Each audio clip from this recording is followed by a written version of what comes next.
எல்லாத்துக்கும் தகவல் போட்டிருக்கோம், வரட்டும்.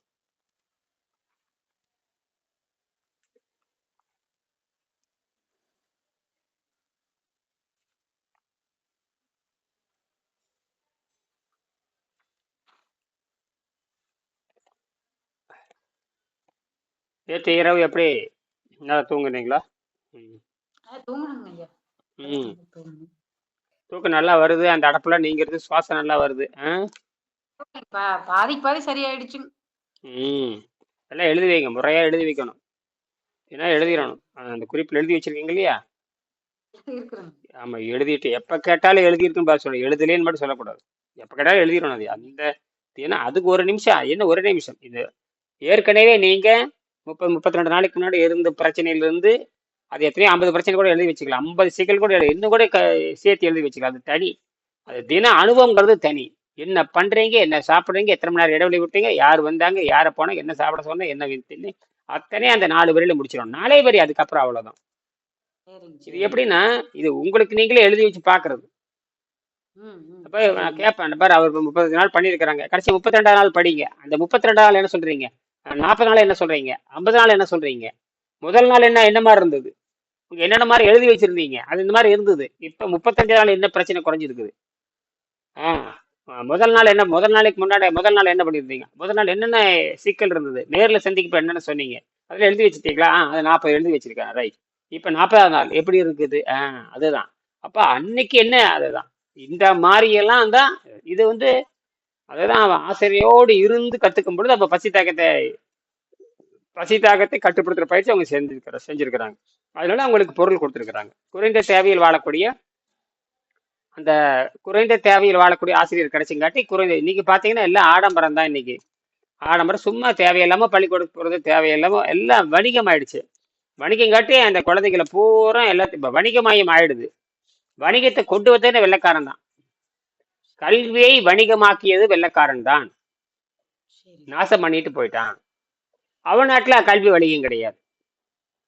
நம்ம நாட்டுல கல்வி வணிகம், அவன் நாட்டுல கல்வி, ஐரோப்பிய கல்வி வணிகம் கிடையாது. ஆமா. ஆனா இருந்தாலும் இப்ப என்னுடைய பொண்ணுக்கு பாத்தீங்கன்னா நான் 30,000 பவுண்டு கட்டியிருக்கேன். 30,000 பவுண்டு.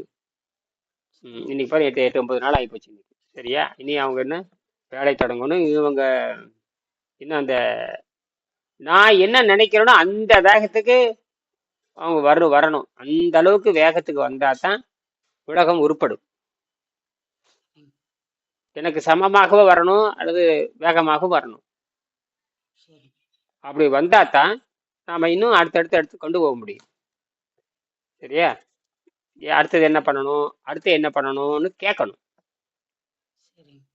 நான் அடுத்தது என்ன செய்யணும்னு நான் சொல்றதை விட அவங்க அடுத்தது என்ன பண்ணணும்னு கேட்கணும். இப்படித்தான் எல்லாரும் நடத்துங்க. அடுத்து என்ன பண்ணலாம், அடுத்து என்ன பண்ணணும், இப்படியிலே இருந்துகிட்டே இருந்தா தான் அந்த சிந்தனை வளரும். இது ஏனோ தானு நாட்டுக்கு இந்த சந்தைக்கடைக்கு ஓட்டிட்டு போற ஆடு மாதிரி இருக்க முடியாது. வீட்டுக்கு வர ஆடு பாருங்க, கடன் உடியாரும். சந்தைக்கு போற ஆடுக்கு போய் பாருங்க, அது போகாது. பிடிச்சி தள்ளிவிடுறேன், நம்ம ஏதாவது பண்ண போறாங்கன்னு தெரிஞ்சு போச்சு. அந்த மாதிரில இது அறிவியல் தளத்தில் நிரூபிக்க வேண்டிய கட்டாயத்தை நாம் இருக்கிறோம். அறிவியல் தளத்தில், அறிவியல் அறிஞர்கள் இருக்கிற தளத்தில் அவங்க சொல்லிக் கொடுக்குற பாடத்திட்டத்தில் இருக்கிற குறைகளை நீக்கி இந்த இயற்கை பாடத்தை சொல்லிக் கொடுக்கிற நிலைக்கு நாம கொண்டு போய் நிறுத்தி இருக்கிறோம். இதை அவங்க மெருகேற்றி படித்து 2 புத்தகத்தை வேற பார்சல்ல போட்டு அனுப்பிச்சிருக்கிறேன். அது போயிட்டு இருக்குது. அந்த படிக்கணும், வரணும், எல்லாமே வரணும். இப்ப புதுசா இதை கண்டுபிடிக்கிறது, இதெல்லாம் அவங்களுக்கு எளிமைப்படுத்தி கொடுத்துருக்குறோம். நான் தினம் எளிமைப்படுத்திட்டே போறேன். அவங்க அதை படிச்சு பார்த்தாவே தெரியும். படிச்சு பார்த்து அவங்க நகல் எடுத்து வைக்கணும். அந்த அளவுக்கு பயங்கர இப்ப நான் நினைக்கிற வேகத்துல பயங்கர வேகத்துல வரணும். இன்னைக்கெல்லாம் அறிவியல் தொழில்நுட்பம் வளர்ந்துருச்சு. என்ன நினைக்கிறீங்களோ அதை அழகா ஒழுங்குபடுத்தி கொடுக்குது. அதுல இருக்கிற குறைகளை நிறை செய்து கொண்டு வருது. பாரு, அந்த ஒரு சொட்டு தண்ணி கீழே இருக்கிற தண்ணி வைத்து பார்த்தாலும் கூட அதில் பார்த்தீங்கன்னா 700 மில்லி வாட்ஸ் வெளிவருது, ஒரு 700 மில்லி வோல்ட் வெளிவருது, 2 மில்லி ஆம்ப் வெளிவருது. இப்படியெல்லாம் வருது. அது இந்த ஸ்வீடன் ஸ்வீடனில் இருக்கிற அவர் செஞ்சுட்டு இருக்காரு. அவருக்கு ஆர்வம் வந்துருச்சு. சரிங்க. இது உண்மைன்னு தெரிஞ்சு போச்சு. அது அவரு எலக்ட்ரானிக் படிச்சவர் தான். எலக்ட்ரானிக் படிச்சு அங்கே வேலையில் இருக்காரு. சரி, சரி, ஸ்வீடன் நிறுவனத்தில் ஏதோ ஸ்வீடன் நிறுவனத்தில் பிரைவேட்டாக இதில் வேலையில் இருக்காரு. சரி. அவரே புரிஞ்சுக்கிட்டாரு. அவரும் இப்படித்தான். சரியா? அவரும் இன்னும் முழுமையா அந்த உடலை பற்றி நமக்கு இப்படி ஒரு அறிவியலால் நமக்கு கேணும் தேவைப்படுது. வாங்கி அவர் ம். பண்ணிட்டு இருக்காரு. ஒரு ஐஸ்ல பண்ணிட்டாரு. ஐஸ்ல ரெண்டு தான் இருக்கு. நம்ம சுடுதண்ணீர் பண்ண தேவையில்லை, பிளாஸ்டிக்ல பண்ண தேவையில்லை. பச்சை தண்ணியில, அதாவது பச்சை தண்ணியிலே வராதும்பா. அப்ப பச்சை தண்ணியில வரப்ப கடுமையான விறுவிறுப்புலே வருது அப்படின்னா என்ன அர்த்தம்? அப்ப சரிங்க. இதெல்லாம் தாண்டி வேறொரு வேதியியல நடக்குது. சாதாரண பூமி நம்ம படிக்கிற வேதியியலை தாண்டி விண்வெளி வேதியியல், அஸ்ட்ரோ சரி, கெமிஸ்ட்ரி, விண்வெளி வேதியியல தான் இந்த உடம்பு இயங்குது. சரி. நாம சாப்பிட்ற வேதியியல் பூரா உடம்ப கெடுக்குது. விண்வெளி அப்ப ஒரு ஒரு இலை ஒன்று போட்டிருப்போம் பாத்தீங்களா? அவருடைய இலை இளம ஆமாங்க. ஆ போட்டிருக்கேங்க. ஆ அதுதான் அது. இந்த இலை எங்கிருந்து எடுத்துக்குது அப்படின்னா இப்படித்தான் எடுத்துக்குது. சரி. இப்படி எடுத்துதான் உடம்பு இயங்குது. அதைத்தான் நான் போட்டிருக்கேன் இந்த படத்தை போட்டு. இது வந்து அர்னால்ட் எக்ரிட் சொன்னது. அவருதான் நடமாடும் உலகத்துல நேரடியே சொன்னாரு. நடமாடும் தாவரம். இதைத்தான் திருவாசகத்துல புல்லாகி பூடாகி புல்லில் இருந்து தோன்றினாய் எழுதுறாரு கவிதை நடையில. எவ்வளவு ஒத்து போகுது பாருங்க. திருவாசகம் ஆமாங்க. சொல்லக்கூடிய அந்த கருத்து அது ஒரு 2000 ஆண்டு இருக்கும். அர்னால்ட் டெக்ரட் சொல்லக்கூடிய கருத்து ஒரு 125 ஆண்டுக்கு முன்னாடி 1866, 1922. இன்னைக்கு ஏறத்தாழ அவர் மறைந்து பார்த்தீங்கன்னா 125 ஆண்டு இருக்கலாம். வாழ்ந்த காலத்தை கணக்கு பார்த்தீங்கன்னா ஒரு 150 ஆண்டுக்கு முன்னாண்ட. ஒரு 30 வயசுல எழுதியிருக்கோம். அவர் 52 வயசுல 53 வயசுல ஆள் இல்லை. அப்போ 33 வயசுல ராணுவத்தில் சேர்ந்திருக்காரு. ராணுவத்தில் சேர்றப்ப 19 வயசு 20 வயசு இருக்கணும். நானும் ராணுவத்தில் சேர்ந்தவன் தான். நான் 19 வயசுல சேர்ந்தேன். அப்புறம் ஒரே வருஷம் தான் இருந்து வெளியே விடியன்ட்டேன். அந்த நாசமா போன அமைப்பு வேண்டான்னு வெளியே வந்துட்டேன். காரி துப்பிட்டே சரிங்க. விட்டுட்டேன். நாசமா போக அப்படின்ட்டு வந்துட்டேன் நான். அத்தனை திருட்டு கும்பிடு, அத்தனையுமே அடுத்தவனை கொலை செய்யறது, இறைச்சி திங்கிறது, கொலை செய்யறது தவிர எதுவுமே எந்த சிந்தனையும் இருக்கு. மாடு மாதிரி தான் இருப்போம். மாடு மாதிரி வளருவன தவிர அறிவு வளராது. சரி, எல்லாரும் அறிவாளியே கிடையாது. பூரா மாடு மாதிரி வளர்ந்து நிற்பானுங்க. சரிங்க. அறிவே இருக்காது, சொந்தமா இருக்காது. அது வளர்த்துறது மாடு தானேங்க. சண்டை போடுற மாடு கூலி மாடு. என்ன மாடு? கூலி மாடு. கூலி கூலி மாடு. மாடு கூலிக்கு மாறு அடிக்கிறது. இப்படி எதுக்கு அங்க ராணுவத்தில் வேலைக்கு இருக்கிறீங்க? கூலிக்கு மாறு அடிக்கிறதா? கூலி இல்லைன்னா அங்க இருப்பீங்களா? ம். இருக்க மாட்டாங்க. இப்ப நம்ம காவல் காக்கணும்னா நமக்கே நம்ம செலவு பண்ண வேண்டி இருக்குது. ஆமாங்க. நம்மளை காக்கறதுக்கு இவ்வளவு செலவு பண்ணி இருக்குது. நீ அரசாங்கத்தை காக்கணும்னு கூலி கொடுக்கலான்னு இருப்பானான்னு கேக்குறேன். இதுதான் இதுதான் அங்கே இருக்கிற விஷயம். அப்ப கூலிகள் எதுவும் நடக்காது. அதை சும்மா சொல்லிக்கலாம் அந்த பக்தி இந்த பக்தி. இப்ப நாட்டுல பூரா எல்லாம் அக்கிரமம் பண்ணிட்டு என்ன பக்தி அங்க பண்றது? பூரா அயோக்கியம். அவனை பேருக்கு வச்சுக்கிறது. அடுத்த நாட்டுக்காரர் உள்ள வராம இருக்கிறது பேருக்கு வச்சுக்கிட்டு இங்க எல்லா நாட்டையும் நாசம் பண்றது. அதாவது ஊட்ட கட்டி வச்சுட்டு உள்ள எல்லாம் அக்கிரமம் பண்ற மாதிரி. இது இப்படித்தான் மாநில அரசும் அப்படித்தான் நடக்குது. மத்திய அரசு அப்படி இதுக்கெல்லாம் காரணமே அந்த முறையான கல்வி முறை, அந்த குருகுல கல்வி முறை, சரியான கல்வி முறை, சாதி மத பேதமற்ற 2000 ஆண்டுக்கு முன்னாடி இந்தியாவில் இருந்த அந்த செய்முறை கல்வி முறை, ஆசிரியரோடு தங்கி படிக்கிற கல்வி முறை. ஆணா இருந்தாலும் பெண்ணா இருந்தாலும் ஆசிரியரோடு தங்கி தான் படிப்பாங்க. அந்த அளவுக்கு தூய வாழ்க்கை, தூய நெறி இருந்த கல்வி முறை தான். அந்த கல்வி முறை அடிப்படையில் தான் நான் யோசிக்க ஆரம்பிக்கிறேன். அதனால இந்த ஒரு 2-3 பேர் சேர்ந்து இது கொண்டு இப்பதான் இப்ப நமக்கு நம்மளோட அறிவியல் பேசுறது இருக்கு. தண்ணீரில் இருந்து மின்சாரம் எடுப்பது பேசுவது, அதை பத்தி அந்த அணுக்களை, தண்ணீர் இருக்கிற அணுக்களை பத்தி தான் பேசுறோம். தண்ணீர் எல்லாத்துக்கும் தெரிஞ்சது தான். தண்ணீர் எல்லாரும் பார்த்துருக்காங்க, எல்லாரும் விஞ்ஞானிக்கு தெரியும். ஆனால் தண்ணீர்ல இருக்கிற மூலக்கூறுல எவ்வளவு ஒளிஞ்சு இருக்குது அப்படின்னு பேசுறதுக்கு ஒரு ஆள் வேணுமா? இப்பதான் ஒருத்தர் பேசியிருக்கோம். அவர் செஞ்சிட்டு இருக்காரு. இதுவே எனக்கு பெரிய வெற்றி. எங்கேயோ இருந்து 20,000 கிலோமீட்டருக்கு அப்பால் இருக்கிற நான் சொல்றதை செய்யறாருன்னா அப்புறம் பாத்துங்கிறதான் செய்யறாரு. சரி. இவர் கட்டுரை வேற எழுதிட்டு இருக்காரு. எல்லாம் எழுதுறதுதான் எல்லாமே. அது பேப்பர் அண்ணி அது பேப்பர் அது ஒரு வீட்டில் பிரிண்டர் வாங்கி பிரிண்டர் இருக்குது. அதெல்லாம் சும்மா இன்னைக்கு பிரிண்டர்லாம் இருக்குது. அதை வச்சு எடுத்து வீட்டிலேயே பிரிண்டர் இருக்குது. இன்னைக்கு வந்து கம்ப்யூட்டர்ல இடம் கிடையாது. எல்லா வீட்லயும் பிரிண்டர் வச்சிருக்கிறாங்க. நான் கூட பிரிண்டர் வச்சிருக்கேன். சரி, அதை சரி. அடிச்சு கொடுத்து கடை அடிச்சு கொடுத்துருது பாரு. எவ்வளவு எடுத்து கத்தையே வச்சிருக்கேன். எத்தனை பக்கம் நான் வச்சிருக்கேன். சரிங்க.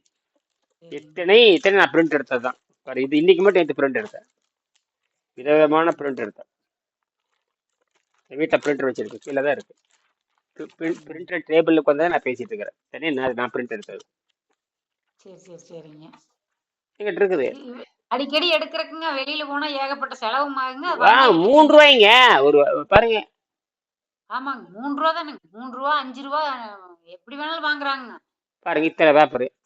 இது நேற்று உட்காந்து பண்ணி கம்ப்யூட்டர் இதுக்கு தரமான கம்ப்யூட்டரு, லேப்டாப்பு எல்லாம் இருக்கணும். எடுத்து ஆமாங்க. வேணுங்க. எத்தனை படம் எடுத்துருக்கு சரி, பாருங்க. சரி. எத்தனை படம் எடுக்கிறது எல்லாம். அது கலர் வேற. கலர் கிட்டே போக முடியாது. ஆமாங்க. Colour print. ஆமாங்க. இது ரூ. 20 போடுவாங்க கடையில. ரூ. ஆ 20 ரூ. 5 இப்படி போடுவாங்க. கலர் பிரிண்டர் எல்லாம் கலர் பிரிண்டர் வேற. என்னென்ன பண்ணியிருக்கிறேன் நான். இதெல்லாம் பண்ண வேலை. ம். இதை அனுப்புற பிளாக் அண்ட் ஒயிட்ல போட்டுக்கிறதா எல்லாம் கலர் தான். இதெல்லாம் நான் பண்ணி பண்ணி பார்க்குறேன். இதெல்லாம் பண்ணி பார்த்து சரி பண்ணி என்ன பண்ணணும் அதெல்லாம். திருச்சியில தான் இருக்கீங்க. கோபிக்கு வரலீங்க. ஆமா திருச்சியில தான் இருக்கேன். எனக்கு என்னங்க திருச்சி என்ன கோபி என்ன கும்பகோணம் என்ன சென்னை என்ன அமெரிக்கால எல்லாம் ஒண்ணுதான். ஆமாங்க, ஆமாங்க. எனக்கு ஆமாங்க. இன்டர்நெட் இப்ப எனக்கு இங்க பார்த்தா இன்டர்நெட் ஒழுங்கா எனக்கு வந்து கேபிள் நெட் இங்க இருக்கு. என் பொண்ணு போட்டிருக்காங்க இது ஃபைபர் கேபிள் போட்டிருக்கிறாங்க. சரி, சரிங்க. நெட்ல இருந்து நேர ஃபைபர் ஏர் ஃபைபர் தெளிவா இருக்கும். சரிங்க. போன்ல இவ்வளவு தெளிவா இருக்காது. போன்ல சரி இருக்காதுங்க. இவ்வளவு தெளிவா இருக்கு. இதெல்லாம் நான் பண்ணேன் பிரிண்டர். அப்புறம் அதுல இருந்து கருப்பு அப்புறம் அதுக்கப்புறம் கருப்பு வெள்ளை போட்டு வச்சுட்டேன். அது வந்து ஒரு இடம் எடுத்து வச்சுட்டு கருப்பு இது அடுத்தவனுக்கு கொடுக்குற கருப்பு வெள்ளை சரிங்க. யாருக்கும் புரியாதுங்க. அது வேற. நான் எத்தனையோ பேர்த்து கொடுத்து பார்த்துட்டேன். எவனும் பதிலே பேசுறது இல்லை. கல்லூரி பேராசிரியர் நேரில் சந்திச்சே போன்ல கூப்பிட்டு பார்த்தா எடுக்கவே மாட்டேங்கிறாங்க. என் பொண்ணுடைய பேராசிரியர் சந்திச்சு கொடுத்து போட்டு வந்தேன். அவங்க 4 தடவை கூப்பிட்டு பார்த்து 3 தடவை கூப்பிட்டாச்சு. அனுப்புறேங்கிறாங்க. இன்னும் அனுப்புறாங்க. ஏன்னா 2 மாசமா படிக்கிறாங்க. 10 20 30 பக்கத்து படிக்கிறது 2 மாசம் ஆகுது. இவ்வளவுதான் இந்த பேப்பர் கொடுத்தேன். இதே மாதிரி இந்த அளவுக்கு தான் நான் பேப்பர் கொடுத்தேன். 5 கண்டுபிடிப்பினுடைய ஒவ்வொரு கண்டுபிடிப்பு 4 பக்கம். 5 கண்டுபிடிப்பு மொத்தம் 20 பக்கம் அல்லது 25 30 பக்கத்துக்கு மேல கிடையாது. அது ஒற்றை பக்கம் எல்லாமே. சரிங்க. சரி. என்ன சொல்றீங்கன்னு தெரியும். எல்லாமே இதுக்கு வந்து 10 மீறி மீறி பண்ண ஒரு 20 ரூபா செலவுல செஞ்சு பாக்குறேன். செலவு 20 ரூபா செலவு தான். ஆனால் அவங்களால செய்ய முடியாது. ஒரு கம்பி வாங்க தெரியாது. என்னது தெரியாதுங்க. கம்பி வாங்க தெரியாது. அந்த தண்ணி ஊத்த தெரியாது. ஒரு செம்பு கம்பி வாங்க தெரியாது.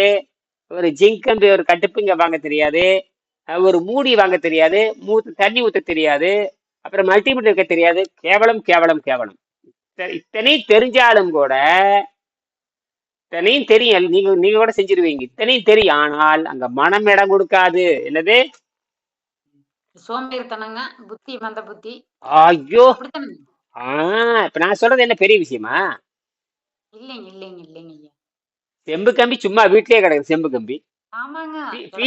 பீஸ் போடுற கம்பி செம்பு கம்பி தான். ஒயர் சீவி போட்டா தீந்துதுங்க. ஒயர் கிடக்குது ஊரு போட்டது அதை சீவுனா வேலை முடிஞ்சதுங்க. எத்தனை ஒயர் நம்ம எத்தனை கேபிள் ஒயர் எத்தனை ஸ்ட்ராங் ஒயர் எத்தனை ஒயர்.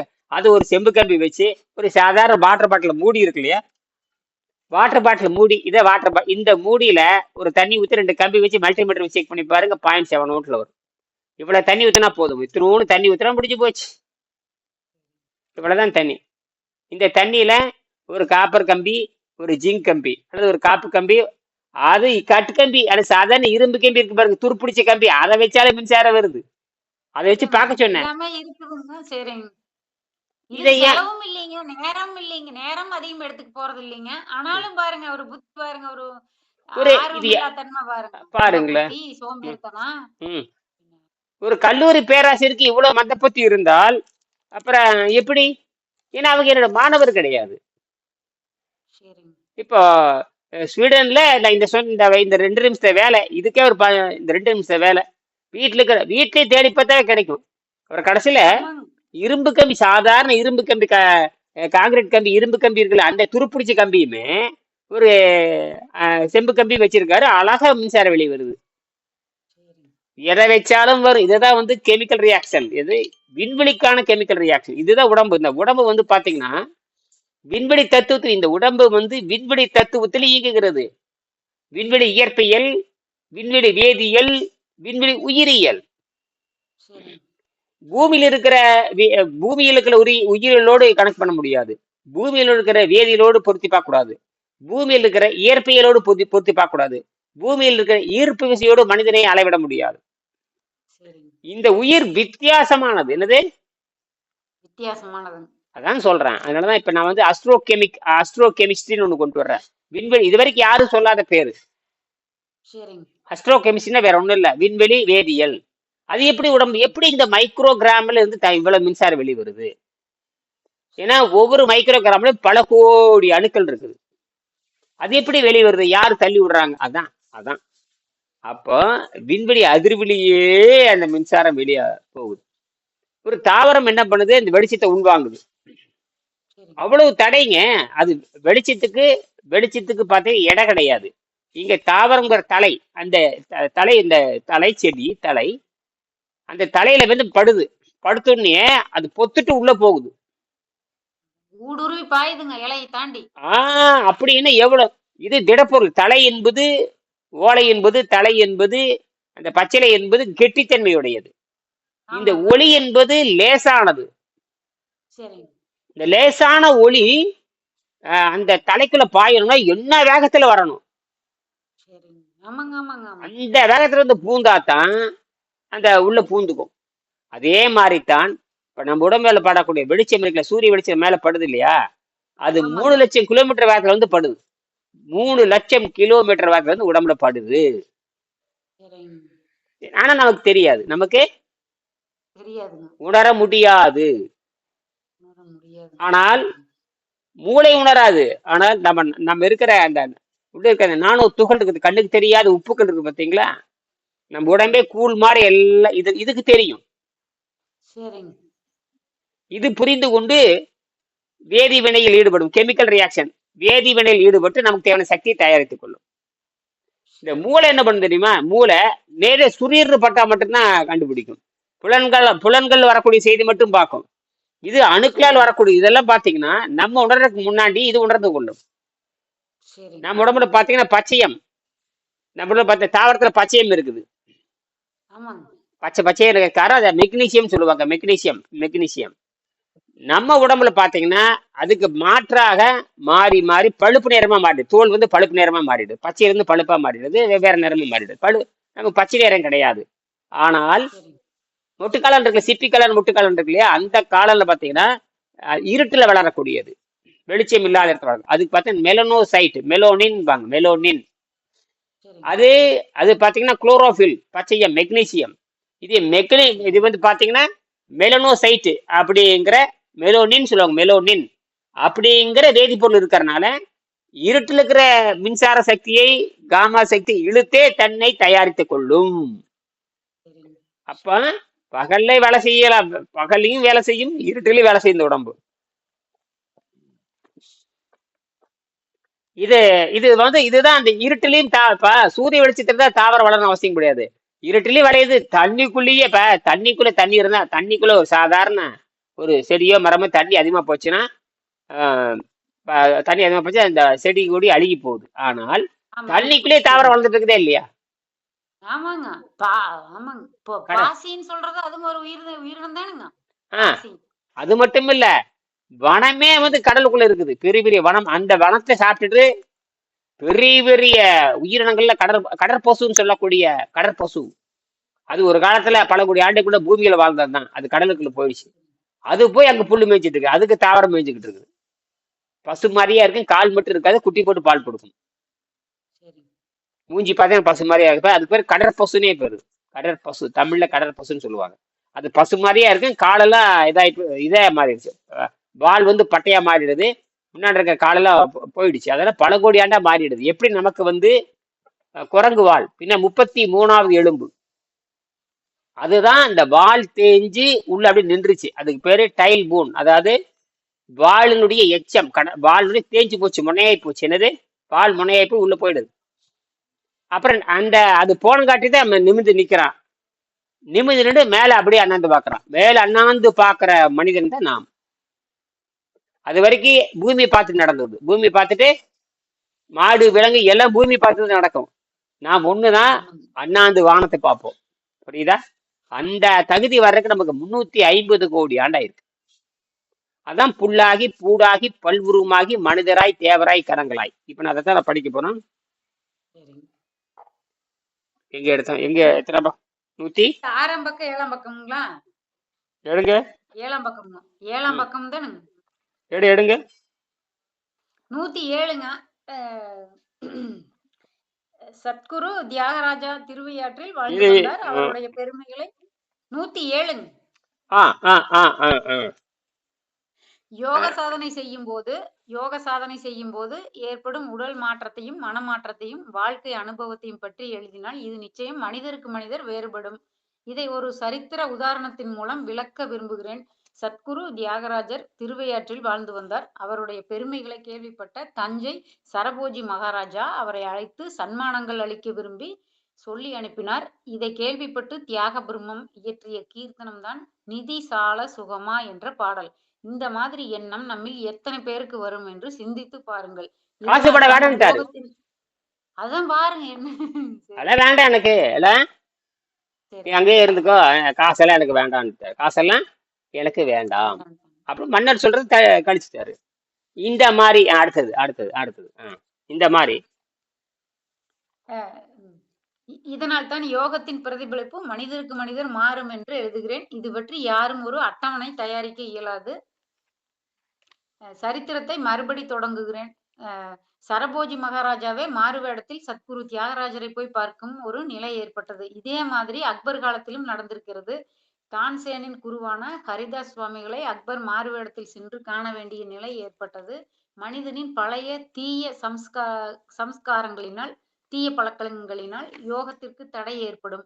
ஆசைகளை அனுபவித்து தீர்க்கலாம் அல்லது ஞான விசாரணையினால் அவைகளை வெல்லலாம். தீய பழக்கங்கள் மாற்றுவதற்கு அவற்றிற்கு எதிராகிய நல்ல பழக்கங்களை உண்டாக்குவதே ஒரே மருந்து என்று விவேகானந்தர் தனது ராஜயோகம் பக்கம் 181 கூறுகிறார். ஸ்ரீமத் பகவத்கீதையில் ஸ்ரீ கிருஷ்ணர் கூறுவது எல்லோருக்கும் ஆறுதல் அளிப்பதாக அமைகிறது. 6வது அத்தியாயம் 37, 38, 39வது ஸ்லோகங்களில் அர்ஜுனன் முயற்சி போதாமல் யோகத்திலிருந்து மனதை நழுவ விட்டவன் யோக சித்தி அடையாவிட்டால் அவன் என்ன கதி அடைவான் என்று கேட்கிறான். அதற்கு பதிலாக பகவான் ஸ்ரீகிருஷ்ணர் 40 முதல் 47 வரை உள்ள ஸ்லோகங்களில் அர்ஜுனா, இந்த உலகத்திலோ பரலோகத்திலோ அவனுக்கு அழிவே கிடையாது. அப்பனே, நல்லதை செய்தவன் எவனும் துர்க்கதி அடைய மாட்டான் என்று கூறி யோகத்திலிருந்து நழுவியவன் மறுபிறவி எடுத்து அவன் முற்பிறவிகளில் அடைந்த அதே யோகத்தின் பயிற்சியினால் தனக்கு தெரியாமலே யோகத்தின் பக்கம் இழுத்துச் செல்லப்படுகிறான். கடந்த பல ஜென்மங்களில் தான் செய்த முயற்சியினால் யோக சித்தியை பெற்று அதன் மூலமாக பரகதி அடைகிறான் என்று கூறுகிறார்.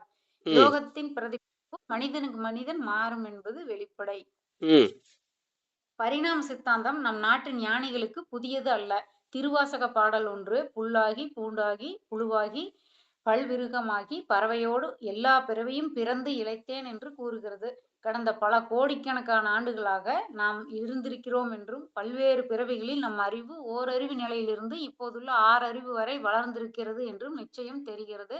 அறிவு பலம் பெருகி வரும்போதே நம் உடல் பலம் குறைந்து வந்ததும் வெளிப்படை. ஒரு கன்றுக்குட்டி பிறந்தவுடன் ஓடக்கூட முடியும். மனித குழந்தையின் நிலை நமக்கு தெரியும். இதே போல இனப்பெருக்க வேகம் குறைந்து வந்திருப்பதும் நமக்கு புரிகிறது. தகுந்த சூழ்நிலையில் ஒரு பாக்டீரியா சில மணித்துளிகளில் லட்சக்கணக்கில் பெருகும். மனிதன் அவ்வாறு அல்ல. மேற்படி நேர்கோடுகளை நீட்டி பார்த்தால் திருவள்ளுவர் சொன்னபடி யமனை வெல்லும் உடல் நம்மிடம் உள்ளது என்பதும், தகுந்தபடி இயற்கையை புரிந்து கொண்டு அதன்படி வாழும் வாழ்க்கை மட்டுமே நமக்கு தேவை என்பதும் நமக்கு தெரிய வரும். இது காலத்தின் கட்டாயம். யோகம் எனப்படுவது சித்தத்தினது விருத்திகளை ஒடுக்குதல் ஆகும்.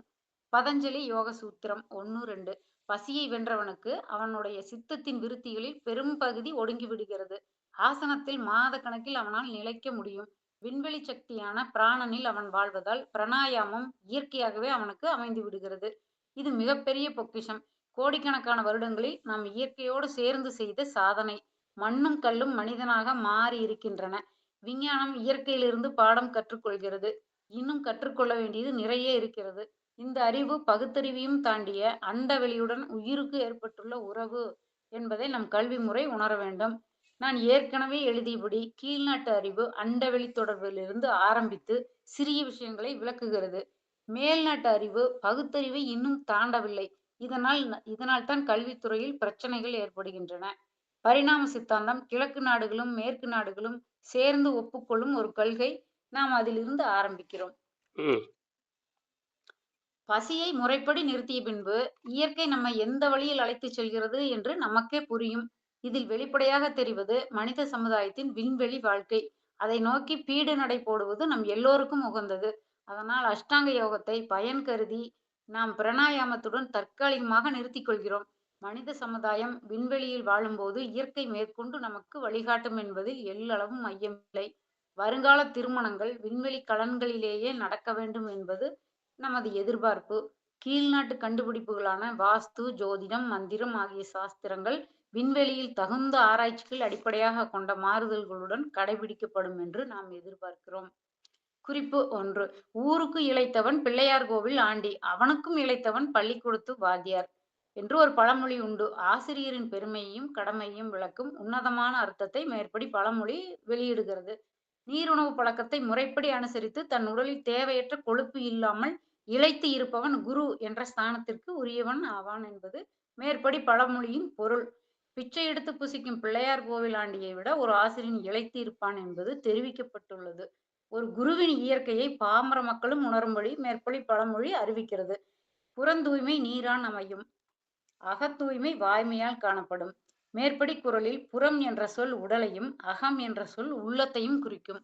உடல் தூய்மை உள்ளும் புறமும் நீரினால் ஏற்படும் என்று திருவள்ளுவர் கூறுவதை அவருடைய மருந்தென வேண்டாவாம் யாக்கைக்கு அருந்தியது அற்றது போற்றியுனின் என்ற குறளுடன் ஒப்பு நோக்குக.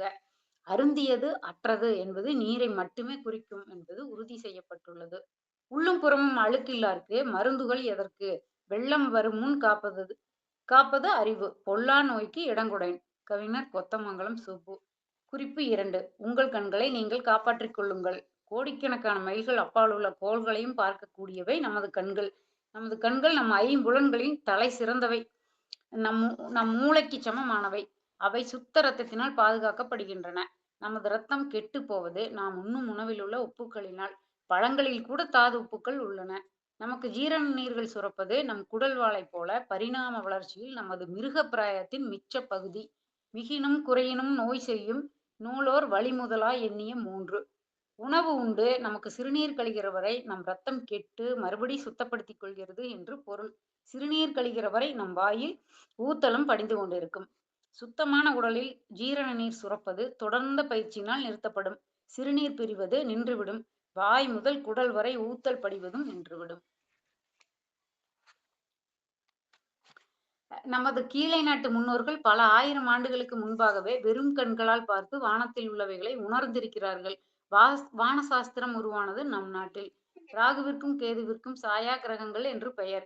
சாயை என்றால் நிழல் என்று அர்த்தம். பல ஆயிரம் ஆண்டுகளுக்கு முன்னாலேயே நம் நாட்டு அறிஞர்கள் கிரகணங்களை பற்றி உணர்ந்திருந்தார்கள். அவை துல்லியமாக கணக்கிடப்பட்டன. மனிதகுலம் கிபி கிமு என்றெல்லாம் குறிப்பிட ஆரம்பிப்பதற்கு முன்னாலேயே இந்திய வானசாஸ்திர நிபுணர்களின் காலண்டர் வானவெளியில் இருந்தது.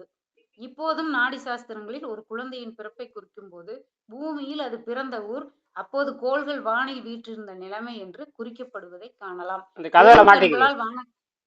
என்ன ஐயா? வெறும் கண்களால் வானத்தை காலாண்டர் போல படிக்க நட்சத்திர மண்டலங்களின் நடுவே கோள்கள்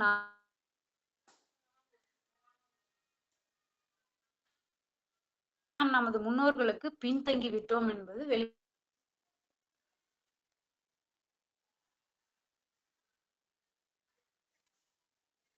தேக்கி வைக்கப்பட்ட பின் ஓடவிடப்படும் தண்ணீர் முதல் தரமானது அல்ல. அதுதான் நமக்கு குடிக்க கிடைக்கிறது. முதல் தரமான நீரை குடிக்க நாம் மலை அருவிகளுக்குத்தான் செல்ல வேண்டும். நம் கல்வி முறை மிகச்சிறந்த கம்ப்யூட்டரான நமது உடலை காப்பாற்றுவதாக இருக்க வேண்டும் என்பதற்கு இவ்வளவும் எழுதியிருக்கிறேன். குறிப்பு 3. மனிதன் தாகத்திற்கு பயன்படுத்தும் தண்ணீரை 3 வகையாக பிரிக்கலாம். மலைகளிலிருந்து பெருகி வரும் அருவி நீர், ஆற்றிலிருந்து பெற்று தேக்கி வைக்கப்படும் நீர், நிலத்தடி நீர். இவற்றின் உயர்வு தாழ்வுகளும் மேற்படி வரிசையிலேயே அமைவதாக எடுத்துக்கொள்ள வேண்டும். சுத்தமான காற்றும் சுத்தமான தண்ணீரும் கிடைக்கும் மலைகளிலேயே யோகிகள் வாழ பிரியப்பட்டார்கள். நான் இமயத்தில் கங்கை உற்பத்தியாகும் கோமுகம் வரை சென்றிருக்கிறேன். அவ்விடத்தில் உள்ள சுத்தமான காற்றும் இயற்கையான தண்ணீரும் அனுபவித்தவர்களுக்கு மட்டுமே புரியும். நாம் அந்த மாதிரி இடத்திற்கு செல்ல எடுத்துக்கொண்ட உடல் பிரயாசையும் பணச்செலவும் அங்கே சென்றவுடன் மறந்து விடுகின்றன. இதனால் தான் நீருணவு பயிற்சி பெற்றவர்கள் அந்த மாதிரியான இடங்களுக்கு சென்றால் திரும்பி வர விரும்புவதில்லை. இந்த நாகரீக உலகில் நமக்கு கிடைப்பதெல்லாம் தேக்கி வைக்கப்பட்ட நீரும் நிலத்தடி நீரும் தான். நீருணவு பயிற்சி பெற்றவர் வெகு விரைவில் காற்று உணவிற்கு வந்து விடுவதால் குடிநீரை பற்றி அதிகம் கவலைப்பட வேண்டியதில்லை. ஆனால் காற்று அப்படியல்ல. சுத்தமான காற்று மிகவும் அவசியம். ஆகவே தினந்தோறும் சில மணி நேரங்களை சுத்தமான காற்றை சுவாசிக்கும்படி நம் சூழ்நிலையை அமைத்துக் கொள்ளாவிட்டால் யோக வாழ்வில் முன்னேறுவது முடியாது. அதனால்தான் நான் சாதகர்களை பெரும்பாலும் கிராமங்களுக்கு சென்று வாழும்படி அறிவுரை கூறுவதோடு நானும் அந்த மாதிரி வாழுகிறேன். இது முக்கியமான நியதி. மிகச்சிறந்த உடல் நலம் பணத்தால் பெறக்கூடியது அல்ல. பழக்க வழக்கங்களே அந்த ஆரோக்கியத்தை கொடுக்கும். அதை உணர்ந்து நாம் நம் பழக்க வழக்கங்களை மாற்றிக்கொள்ள வேண்டும். மனித சமூகம் விண்வெளியை அடைந்து பெருக தேவையானவற்றை எல்லாம் செய்வதுதான் நம் சமுதாயத்தின் கடமையாக இருக்கும். நாம் 600 கோடி மக்களும் ஒன்றாக முடிவெடுத்து மேற்படி வழியில் செல்ல வேண்டும் என்றே இப்புத்தகம் எழுதப்படுகிறது. மனிதன் தனிப்பட்ட முறையில் ஒரு முடிவு எடுத்து தனியாக வாழ்ந்து யோக சாதனைகளில் முன்னேறியது அந்த காலம். இந்த இன்டர்நெட் யுகத்தில் அது முடியாது என்பதோடு தேவையற்றது என்றும் கூற வேண்டியிருக்கிறது. சிறிய விஷயங்கள் கூட உலக அளவில் எல்லோராலும் கூடி பேசப்பட்டு விரைவில் முடிவெடுக்கப்படுவது இந்த காலம். மேலும் பெரிய மனித கூட்டங்கள் சேர்ந்தால் தான் விண்வெளி கருவிகளை உருவாக்கி மனித கூட்டத்தை படிப்படியாக விண்வெளிக்கு அனுப்ப முடியும். இது தனிநபரோ சிறிய குழுக்களோ செய்கிற காரியம் அல்ல. அருகருகே உள்ள நாடுகள் கூட்டு சேர்ந்து தங்கள் பாதுகாப்பு செலவுகளை உடன்படிக்கைகளின் மூலம் குறைத்துக் கொண்டு விண்வெளியை மனிதகுலம் ஆக்கிரமிப்பதற்கான திட்டங்களை தீட்டி அதற்கான செலவுகளை கூட்டுறவு முறையில் மேற்கொண்டு தேனீ கூட்டங்களைப் போல திட்டத்தில் ஏற்படும் பொறுப்புகளை பிரித்துக் கொண்டு அட்டவணை போட்டு நிறைவேற்றி முனைப்புடன் செயல்பட வேண்டும். தமிழ்நாட்டில் இப்புத்தகம் பரவும் போதே இதன் ஆங்கில மொழிபெயர்ப்பு என்னால் தயாரிக்கப்பட்டு உலக அளவில் இந்த எண்ணம் பரவ முயற்சிகள் மேற்கொள்ளுவேன். எறும்பு கூட்டங்களைப் போல நாம் 600 கோடி மக்களும் ஒன்றாகவே முயற்சிகளில் ஈடுபட கடமைப்பட்டுள்ளோம். மதங்களை பற்றி நான் இந்த சந்தர்ப்பத்தில் ஒரு குறிப்பு எழுத கடமைப்பட்டுள்ளேன். எந்த மதமும் மனித சமுதாயத்தின் பெருக்கத்திற்கு விரோதமானதல்ல. இப்புத்தகத்தில் குறிப்பிடப்பட்டுள்ள வழிகள் தவிர வேறு வழியில் நம் மனித சமுதாயம் நிலையான முறையில் தொடர்ந்து பெருகி வாழும் நிலையை அடைய முடியும் என்று என் வாசகர்கள் யாராவது கருதினால் அந்த கருத்தை ஆராய்ந்து தலைவணங்கி ஏற்றுக்கொள்ள தயாராக இருக்கிறேன். ஆனால் இயற்கையும் முன்னோர்களும் வகுத்துள்ள வழி இப்புத்தகத்தில் கூறப்பட்டிருப்பதுதான். இது மனித சமுதாயம் சில நூற்றாண்டுகளாக மறந்துவிட்ட கலை. அதை நினைவுபடுத்துவதே இப்புத்தகத்தின் நோக்கமாகும். பாலும் தெளிதேனும் பாகும் பருப்பும் இவை நாளும் கலந்து உனக்கு நான் தருவேன். கோலம் செய் துங்கக் கரிமுகத்து தூமணியே நீ எனக்கு சங்கத்தமிழ் மூன்றும் தா. ஔவையார். தமிழ் மூதாட்டி ஔவையார் விநாயகருக்கு 4 பொருள்கள் நிவேதனமாக தருவார். அதற்கு பதிலாக 3 தமிழ் இயல் இசை நாடகங்களை விநாயகர் தனக்கு தர வேண்டும் என்று விரும்பி கேட்கிறார்.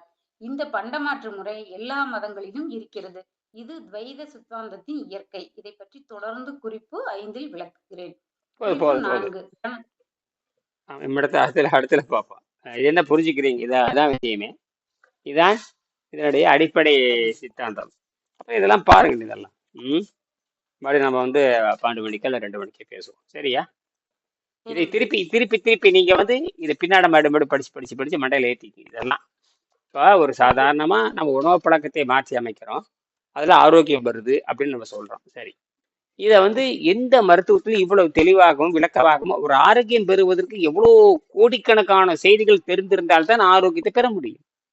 ஆமாங்க. நீங்க ஆரோக்கியம் வேணுங்கிற இப்ப கடலையே மாத்திரை வாங்கி போட்டு ஆரோக்கியம் வரலன்னு சொன்னா எப்படி? அப்படித்தான் நினைக்கிறாங்க. இயற்கை உணவு, சாதாரண உணவு, மருத்துவமனைகள் போயாச்சு வந்தாச்சு, ரைட். அப்புறம் அதுக்கப்புறம் கழுது மாதிரி ஓடிட்டு இருக்கிறதா? இயற்கை படிதான் திருப்பணும்.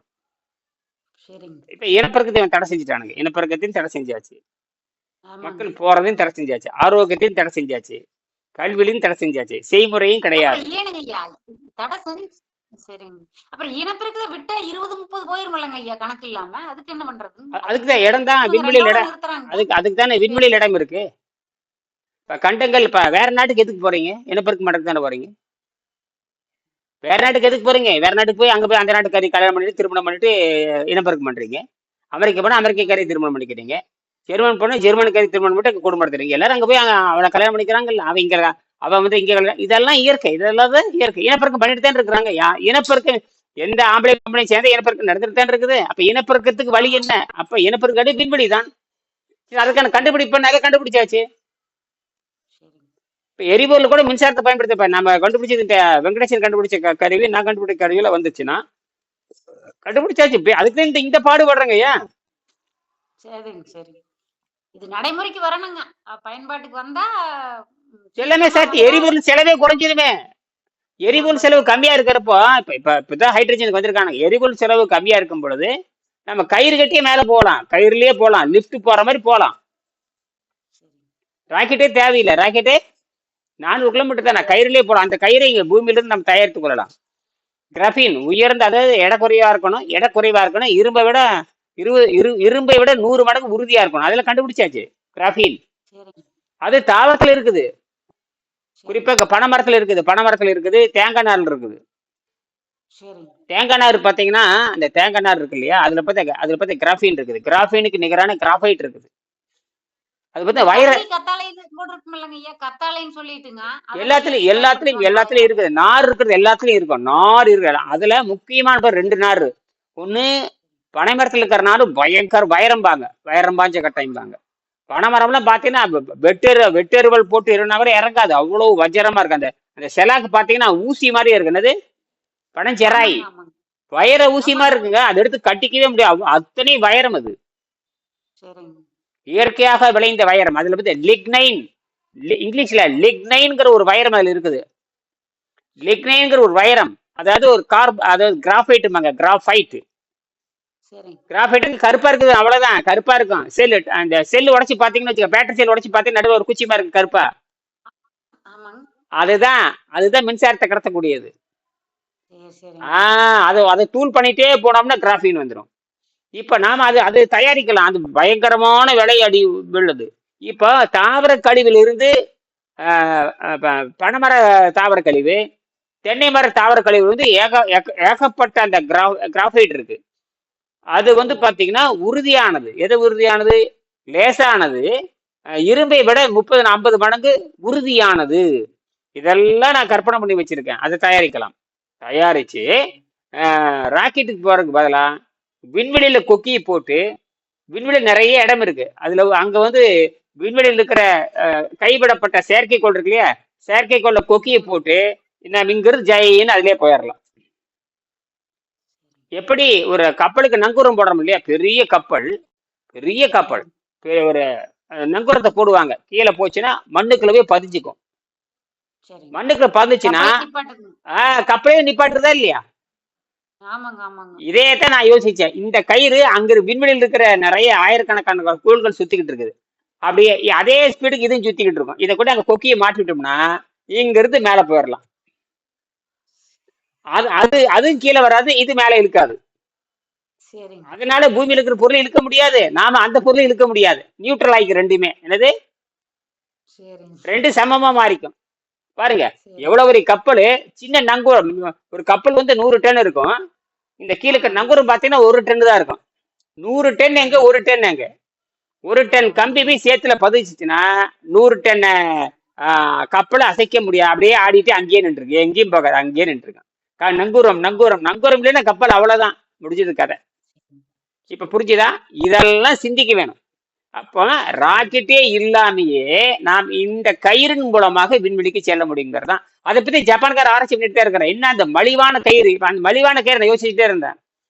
அந்த மலிவான கயிறு வந்து கிராஃபைட் இருந்து வெட்டி எடுக்கிறாங்க. ஆனால் தாவரத்தில் இருக்குது, பனை மரத்தில் இருக்குது, பனை மரத்தில் இருக்குன்னு எல்லாத்துக்கும் தெரியும். அதை பிரிச்சு எடுக்கணும். அதையே பிரிச்சு எடுத்துட்டோம்னா நாம வந்து விண்வெளிக்கு தாராளமா போகலாம். அங்க போய் இனப்பெருக்கம் பண்றோம். எப்படி பூமியில கல்யாணம் பண்ணி விவசாயம் பண்ற மாதிரியே விண்வெளியிலும் விவசாயம் பண்ண முடியும்.